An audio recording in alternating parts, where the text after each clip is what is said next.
A lot happening there in the world of business. Now, today we are looking at issues around Nigeria public debt, which, according to the Debt Management Office, is standing around 87 trillion naira. If you add, of course, the ways and means to that, that is quite a whole lot. But let's start with the budget of 2024 and, of course, what the government intend to borrow or to use to service debt by the budget. We have some of the graphics there. The 2023 budget is around 27.50 trillion naira. Of course, if you look at the non-debt recurrent expenditure, it's around 9.92 trillion. Capital expenditure, 8.7 trillion naira. And of course, the amount budgeted for debt servicing is there, 8.25 trillion naira, almost equivalent to the amount budgeted for capital project in Nigeria. Quite a whole lot. Let's look at the state budget as well. If you look at the state budget, you see that about 36 states of Nigeria budgeted 15.91 trillion naira for 2024. If you look at the breakdown, the Southwest is taking the lead with 4.20 trillion naira. South follow 3.43 trillion naira. Southeast rather 2.29 trillion naira. Northwest 2.50 trillion naira. North Central 1.89 trillion naira, and of course Northeast 1.60 trillion naira. If you break it further to state level, you discover that Lagos State is actually leading with 2.25 trillion naira. According to the state level, the further breakdown shows that Lagos is leading with 2.25 trillion naira. Akwa Ibom 845.63 billion naira. River State 800.39 billion naira. Delta 724.90 billion. Ogun State 703.03 billion naira. Imo 592.23 billion. The Abia 567.20 billion. Abia State is particularly, a state of interest to all this morning. If you look at the borrowing plan of that state, over 277.6% of that budget will be financed through borrowing, which is, which will take the state debt to over 500 billion naira. So Bayelsa State at 480.99 billion. Enugu State 521.56 billion. Anambra 40.10. If you look at in the northern states, you look at Niger State is leading the northern state with 613.27 billion. Kaduna State there followed 458.27 billion. Katsina 454.31 billion naira. Of course, Oyo State 434. The Zamfara State, Ondo State 384.5 billion. Kano State, Center of Commerce 350.20 billion. Borno State 340.62 billion naira. Edo State 325.30 billion. Taraba State 311.39 billion naira. In that order there. Quite a whole lot there. If you look at the debt market now, let's look at the Nigerian debt market. You look at the Nigerian debt as at Q3 of 2023, is starting at about 87 trillion naira. That is quite a whole lot. And of course, the 36 states, the federal government, the 36 states, and of course the Federal Capital Territory, if you look at the combined debt of $114.35 billion, that is quite a whole lot there. If you look at the current debt, according to state level, Lagos State is still leading. They're leading in everything, in development, in debt, in budget. Of course, 960.49 billion naira. Abia State is following. It's second, distant second, you see, 138.78 billion naira. So if you look at all of this breakdown, it's quite a whole lot there. Let me bring out my guest there who joins me virtually from Minna in Niger State. Dorothy Nuhu-Aken'ova is a policy analyst and, of course, a politician. Good morning. Good to see you, ma. Good morning. Happy to be with you. Absolutely. And compliments of the season to all our viewers. Graphics there, and of course, condolences to the good people of Ondo State as well. I followed that case very closely, and I know it's very heartbreaking and painful loss to the state. I pray that the God of all comforts the immediate family and the entire members of the Ondo State. Absolutely, thank you so much. Let's look at the figures now that we reel out. What immediately come to your mind seeing all these numbers, huge numbers? Someone asked and said, where does all the figures come from? Is there really any mint money that represents these figures? Of course, they are very dumbfounding, especially for those of us who have not lived closely with the coffers of the nation. And we keep wondering, like all the billions and the trillions that we keep reeling out, where are they coming from? Do we really have the capacity to accommodate the expenses that we have projected onto the federal coffers? That is a very disturbing thing. And when we look at the way people are living, the lifestyles and all, how much people are sacrificing, it becomes very worrisome. Where is all this money entering, if at all it does come? Quite a whole lot of concern there as well. Where is it actually entering, if at all it doesn't come? Because if you look at the infrastructure on the ground, even some civil servants were not even paid their salary during this Christmas. Yet we are seeing all these, numbers actually coming out now. Now, are you worried that the states are actually embarking on borrowing so much to fund their budget, the 2024 budget?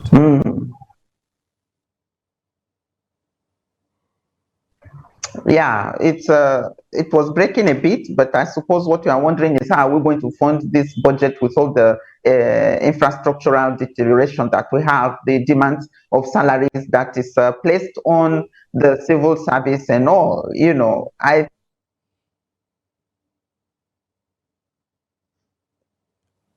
And the number of people who wait for. Hello, can you hear me? Our system seems to be having some technical issues there. That will be resolved soon. We'll get Madam Dorothy back online. He was talking about quite a whole lot of figures coming out from states and how the states are embarking on this huge borrowing plan. So we hope that we get that correct. Okay, we have Madam Dorothy back now. Go ahead continue along your thought. Yes, I'm, still pondering on how we can think outside the box and be innovative so that we don't continue in this cycle of borrowing and borrowing. Because the question is, when does it come to an end? The more we borrow, the more we need to borrow, because we are using everything else to service the loans that we have taken. Will we continue like this? It doesn't make sense to every average person who has had the opportunity to manage as little fund as they have had. The more we borrow, the more we are going to continue to borrow. And this doesn't make sense at all to us. We need to begin to think outside the box. Do we have to depend on the government to give us jobs for those who are salary waiters? We wait on the government to give us employment, to give us salaries. Can we begin to generate interventions, to generate work that we ourselves can be employers of labor, so that we don't need to put so much pressure for salaries on the government, and so that we can bring in more resources to the government? And the government also needs to start thinking about how to break this cycle, because we can't continue in this manner. We have pushed Nigerians to a point right now where Nigerians are making huge sacrifices to make ends meet. I think we can continue in that line, but be more deliberate about how to pursue the present agenda and have targets in terms of time frames, so that we know when these huge sacrifices are going to come to an end. Because we can't put people under this pressure for too long, because people will break. There is too much stress around. People will break. So this is an opportunity we can leverage on. Don't bring in more debt, because Hausa people used to say the donkey will rest with load on its back. We don't want that kind of holiday. We don't want that kind of break. We want a break where we have reached that promised destination, when the load has been removed from our backs and we know that we are indeed resting. We are not carrying load and resting. So we need a more transparent approach from the government. We need to know pop and play. So the National Orientation Agency needs to get running, because I can't see them working hard to keeping people informed about how this agenda is going to cause some alleviation for us. We need the National Orientation Agency to come out and relate with the government and communicate with us and be more transparent and be more accountable. There have been some things that have come in so far. Where are they? Where have they gone to? What are we using it for? Can we begin to see a more transparent, a more accountable way of doing things? So that as we are making these sacrifices, we are doing it with joy. And we are doing it with hope that come 6 months, 9 months, we will begin to experience relief. This can only be achieved if the figures are made open and if the accountability process is made more transparent. Indeed. Let's look at a state like Abia State, for example. Abia budget is about over 500 billion naira for this year, but the plan is the state plan to borrow 385.27 billion naira to fund a deficit of 401.16 billion naira. That is about 277.61%. If you look at that, where their debt is actually headed, a lot of people actually thought that with a change of guard in Abia State will do something differently. That is true. I mean, we can't continue to run the same cycle. It would give the impression that, you know, the music and the dancers are still the same. We can't afford to continue down this line because it means that we are plunging further into debt. We are at a precipice. We can't afford to continue down that lane. And these states have capacity and resources to be able to do something new, something different. Is it that we lack advisors? Is it that the state doesn't have skilled personnel that can do an analysis, do some baseline survey, and come up with a strategic budget implementation plan that can turn these figures around? Why do we need to borrow so that we can service a loan? It doesn't make sense. Can we not put some industry in place? Can we not begin to produce and export in such a way that we can have dollars coming in to alleviate the pressure, to mitigate the impact that all of this borrowing is having on us? I think that we have to begin to hold these states accountable. Change of guard, we should have change of plans. We can't be doing the same thing and expecting different results. Indeed. Your own state too, Niger State, is not left out. It's actually number 3rd on the domestic debt table, 120.19 billion, at least very low compared to what we have in Lagos, which is 960.49 billion, as the case may be. You may want to say something about that.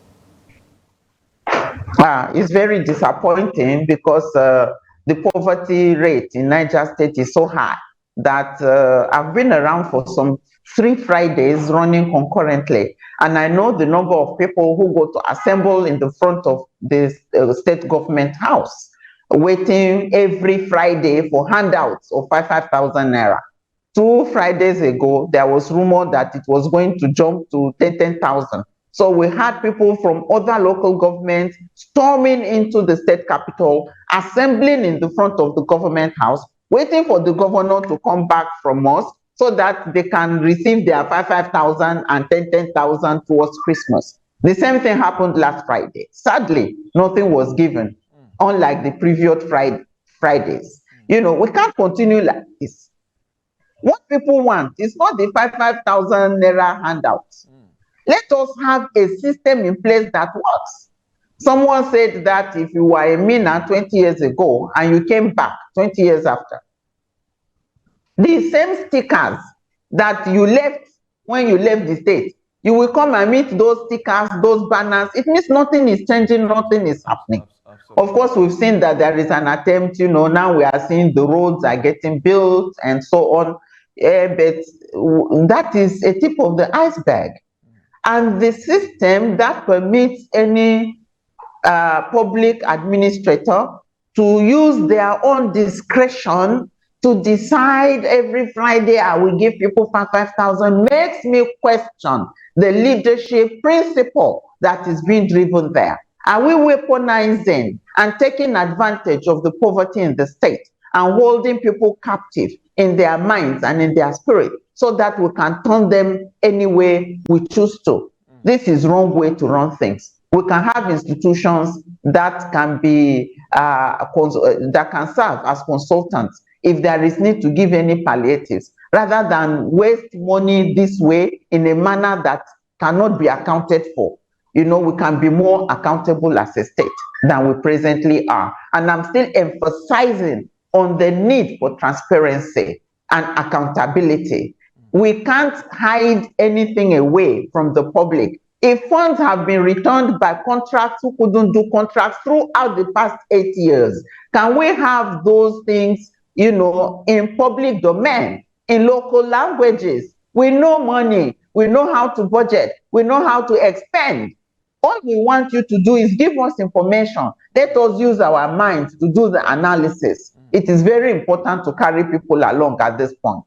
Indeed, quite a whole lot of interesting submission there. Let's look at this issue now. Most of the time, when these politicians are seeking for public offices, we ask them how they intend to raise money to show up the state revenue, to run their government. And most times, you don't really get, adequate. They don't seem to have the knowledge of how to get all of these things done. So what do you think that is so difficult for us to get clear-cut answers from some of these politicians, especially when they are seeking for public offices? Politicians are not all-round full technocrats. They need to understand that. And that is where partnership comes in. If you are contesting for a position, you have to have a team of experts in every field. You need to engage with them. You need to learn from them. And when you are planning manifesto as a politician, you need to engage these experts. Let them look globally at what is happening and let them use their expertise and skill to profile or project solutions.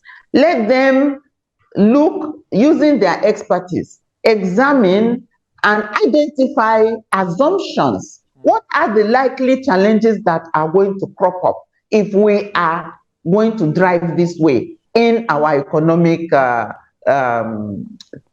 effort to revamp the economy?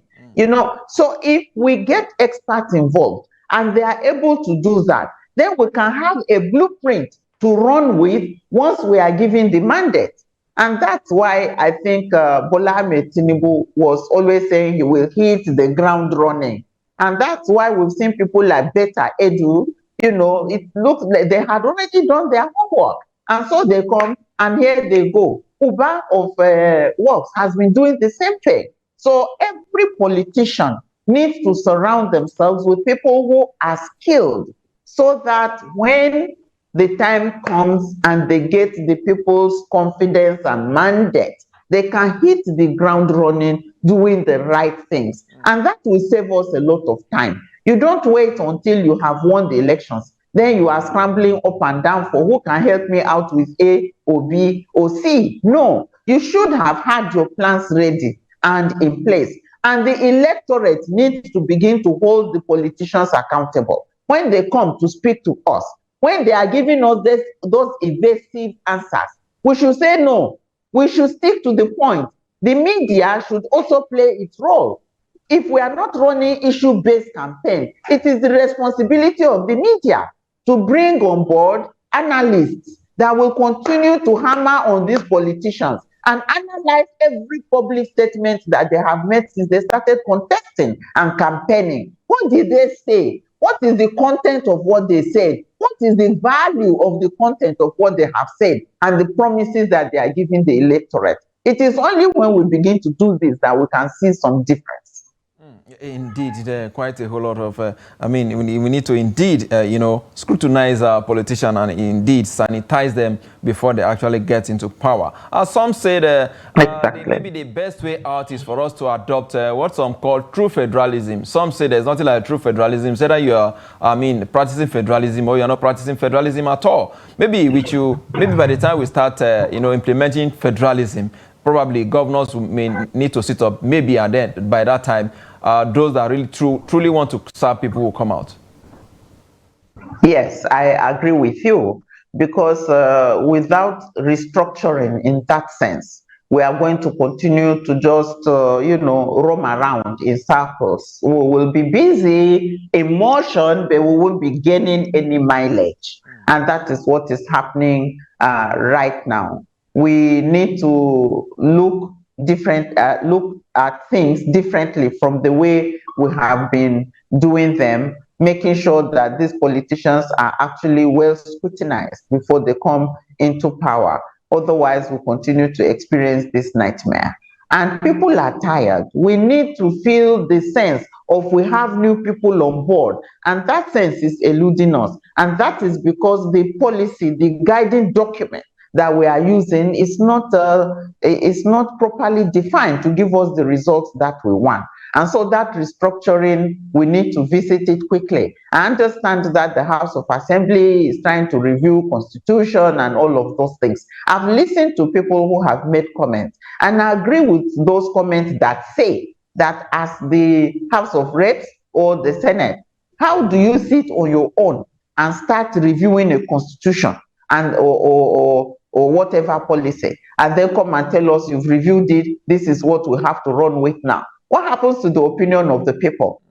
How do we engage those within the constituencies to make sure that what we are dealing with is properly addressed and it is people driven?